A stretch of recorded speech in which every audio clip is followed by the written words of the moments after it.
la interferencia en el proceso electoral. Un comunicado de la Fiscal General de la Nación, Diana Salazar, consulta a la Corte Nacional de la Justicia si puede iniciar investigaciones previas a candidatos y a los miembros del Consejo Nacional Electoral. Pero lo hace un día después de que el Consejo Nacional Electoral solicita la dirimencia sobre la intervención de uno de los candidatos. Nosotros somos partícipes, que todos participen en las elecciones, que puedan elegir y ser elegidos. Pero evidentemente el Código de la Democracia establece un ordenamiento en el proceso electoral y hay que cumplir con primarias, hay que cumplir con las designaciones, la selectación y la inscripción dentro de un calendario electoral. Aquellos que no cumplieron el calendario electoral evidentemente podrán participar en el próximo proceso, pero no en este. Pero está clara la interferencia de la fiscal del gobierno nacional de pretender aplazar las elecciones. Nosotros vamos a ser enérgicos para que se respete el 7 de febrero y que ese despertar ciudadano continúe exigiendo en derecho que se respete el calendario electoral y que ese 7 de febrero nos traiga la esperanza. Es imprescindible para que una sociedad pueda tener tranquilidad, oportunidades, para que pueda tener seguridad. 6 de cada 10 ecuatorianos, y lo vengo diciendo desde hace tiempo, viven entre la vulnerabilidad y la informalidad. ¿Dónde entonces tenemos que orientar nuestras políticas públicas? Hacia los grandes, que también merecen políticas públicas, pero que tienen mayor capacidad de reacción para poder seguir viviendo con dignidad y que tienen músculo financiero para poderlo hacer, o aquellas familias que están en la vulnerabilidad y la informalidad en un 68% de la población económicamente activa. Es obvio y evidente que la política pública entonces debe estar orientada a mejorar la vida, la calidad de vida de la mayor parte de la población que está viviendo en esta crisis y que no tiene esa capacidad de reacción ni el músculo financiero. Y es ahí en donde tenemos entonces que comprender la esencia misma del Estado en términos de su importancia, en términos de la política de Estado, en términos de las políticas públicas, en términos de mejorar las condiciones de vida de sectores distintos de una población ecuatoriana, llámese en lo urbano, llámese en lo rural. Es por eso entonces que hemos lanzado lo que hemos denominado como programa, como política y como estrategia, el trabajo digno universal. Pero vamos a ver cuál es el objetivo del trabajo digno universal. El viento está tremendo. 800.000 empleos adecuados. Nuestro objetivo en 4 años. 800.000 empleos adecuados, empleos plenos y formales. ¿Qué significa qué? Empleos con seguridad social, que respeten el sueldo básico unificado y las 40 horas de trabajo. 800.000 empleos dignos universales en estas características, empleo de calidad, 4 años. En el gobierno anterior, en el gobierno de Rafael Correa, se construyó 1.243.000 empleos en 10 años.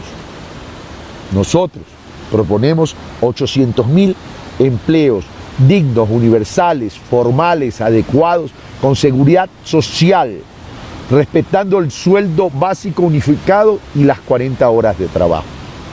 Porque tenemos que trabajar ¿en qué? En políticas que puedan permitir un empleo de calidad para mejorar las condiciones de vida de ustedes, los trabajadores ecuatorianos. Pero ¿cuáles son esos ejes y cómo lo vamos a hacer? Un eje es el trabajo público-privado orientado a los emprendedores del país, es decir, trabajos autónomos. Y esto está orientado ¿a qué? A la micro y pequeña empresa, al fortalecimiento de la micro y pequeña empresa, a la economía social y solidaria, privilegiando los conceptos de asociatividad, rescatando los sistemas cooperativos, pero también indicando que no por eso vamos a descuidar a esa economía social y solidaria de subsistencia que está en el cordón de la pobreza y que tenemos que trabajar también con ellos. Y la recuperación de los sectores rurales del país, que ya hemos hablado. Pero en esto del sector rural debo indicarles que en las próximas semanas vamos a lanzar el programa del rescate de la ruralidad, que ha sido construido con los sectores rurales de las distintas partes del país y del Ecuador. En este eje de trabajo público-privado orientado a los emprendedores, para las micro y pequeñas empresas, para la economía social y solidaria y para la ruralidad, pretendemos crear 352.000 plazas de trabajo, de ese trabajo digno que he mencionado en las características y los atributos que ya he expresado. Hay estas 352.000 plazas de trabajo. Para lograrlo, vamos a asignar un rubro de gasto de inversión y un rubro de gasto para poder ayudar a estos componentes del trabajo digno en estas áreas. 500 millones de dólares por un lado y por otro lado una inversión intergubernamental de 3.000 millones de dólares. Inversión de 3.000 millones de dólares. El segundo eje tiene que ver con trabajo público social para y por los jóvenes ecuatorianos. Y para esto vamos a construir algo que estamos llamando asociación pública social. Asociación pública social con los jóvenes. Y aquí pretendemos crear 190.000 plazas de trabajo para los jóvenes. 190.000 plazas de trabajo. Y vamos a asignar un presupuesto de 500 millones de dólares. Y esto va a estar orientado a incentivar la contratación de jóvenes en empleos en relación de dependencia, llámese en el sector público como en el sector privado, pero vamos a orientarnos al sector privado. Cada 9 de cada 10 trabajos en el Ecuador lo genera el sector privado, apenas uno el sector público. Y queremos que los jóvenes se incorporen a la fuerza laboral en el sector privado. Pero también a través del empleo autónomo, a través del trabajo autónomo, a través de esta asociatividad, que estos jóvenes puedan llevar a cabo e implementar sus ideas en modelos de negocio, implementando capital de semilla, implementando líneas de crédito, implementando acompañamiento, asistencia técnica y asistencia académica para que esas ideas puedan llevarse a cabo. 190.000 plazas de trabajo. Eliminando algo que es ridículo como la experiencia. ¿Cómo van a tener experiencia si nunca van a trabajar? Por eso las pasantías tienen que ser obligatorias y deben ser equivalentes a la experiencia ganada. Ustedes jóvenes de la patria ecuatoriana van a tener todo nuestro apoyo. Luego, el tercer eje, trabajo por la infraestructura con los gobiernos autónomos descentralizados. Línea de crédito articulada entre Banco Central y Banco del Estado, 3.000 millones de dólares. Inversión intergubernamental que vaya orientado a la construcción de infraestructura. Sí, a la construcción de infraestructura, pero que resuelva problemas que tiene el Ecuador, que tienen las ciudades en el país, que tienen las provincias. Por ejemplo, riego, lo hemos anunciado. Si ya tenemos los proyectos multipropósitos de control de inundaciones y riego, es hora pues de trabajar en la construcción de canales de riego secundarios y terciarios, articulando con las prefecturas y tecnificando el riego, la vialidad. Si ya tenemos vías nacionales, interprovinciales y provinciales, los caminos vecinales y secundarios, para que nuestros agricultores puedan movilizarse dignamente y transportar sus productos a las ciudades, a los mercados. Saneamiento ambiental, mejoramiento de agua potable, alcantarillado, gestión de residuos. 50% de las ciudades tienen problemas de agua potable y alcantarillado. Y el otro 50% tiene problemas en la gestión de los residuos. Más del 50% tiene un botadero a cielo abierto y el otro 50% relleno sanitario. Ambas afectan el ecosistema. Cuando deberíamos trabajar en principios de economía circular, permitiendo la reutilización de residuos, para ser transformados en materia prima e incorporados a procesos de transformación nuevos. ¿Qué nos permite eso? Cuidar el ecosistema. ¿Cómo? Disminuyendo el consumo de materias primas vírgenes. Pero también nos permite generar espacios de inversión y empleo. Porque eso se trabaja a partir de ¿qué? De un proceso de reciclaje en las ciudades. La recolección, empresas, gestoras ambientales de reciclaje y base de recicladores que recoleccionan los residuos. Inversión en nuevas plazas de oportunidad y trabajo en nuevos espacios de modalidad de trabajo. Allá tenemos que ir. Pero también tenemos que establecer objetivos en este eje. 150.000 plazas de trabajo, con una inversión pública de 3.000 millones de dólares. Porque la inversión pública, ¿qué genera?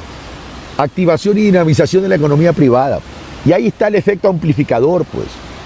Porque a mayor inversión, la economía se mueve porque circula dinero. Y la economía privada comienza a crecer y comienza a contratar más trabajadores.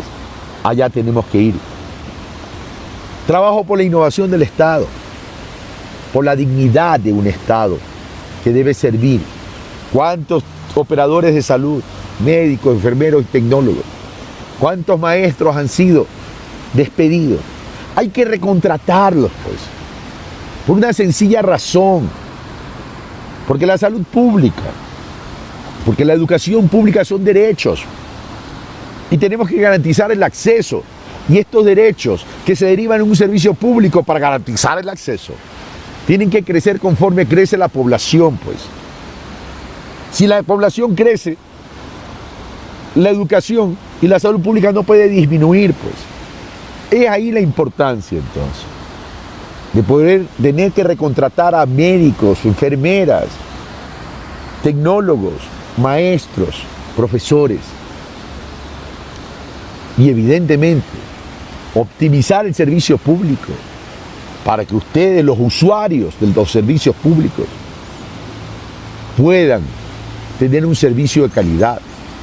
Y aquí incluso hasta los jóvenes pueden trabajar, por una razón, porque se requiere también participación ciudadana en espacios de trabajo que estén relacionados ¿con qué? Con ciertas especialidades, como el cuidado del recurso hídrico, como el cuidado ambiental. Ahí podemos generar 55.000 puestos de trabajo con 475 millones de dólares. Y la recuperación del consumo del hogar, una asignación de $1.000 por 1 millón de madres de familia que viven en la vulnerabilidad, por una sola vez. ¿Qué pretendemos con esto? Pretendemos, primero, ser solidarios. Segundo, ser un Estado digno. Que estuvieron abandonadas ellas, sus hijos y sus familias en medio de la pandemia. La gente pregunta, estos economistas ortodoxos preguntan, ¿de dónde se va a sacar el dinero?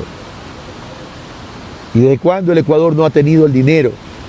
Si ustedes fueron partidarios, economistas ortodoxos, de tomar 2.000 millones de dólares en medio de la pandemia, que le pertenecían a la salud pública y a la educación pública, para pagar anticipadamente la deuda externa del Ecuador, que vencían recién en el 2022 y en el 2023. Y ahí sí no dijeron nada de dónde sacaron el dinero. Ahí sí no dijeron nada, que no tomen ese dinero que le pertenecía a la vida y la salud de un pueblo para pagarle a los banqueros internacionales de deuda que todavía ni siquiera vencía. Seamos coherentes con un pueblo que merece dignidad. Y así entonces pretendemos activar la economía.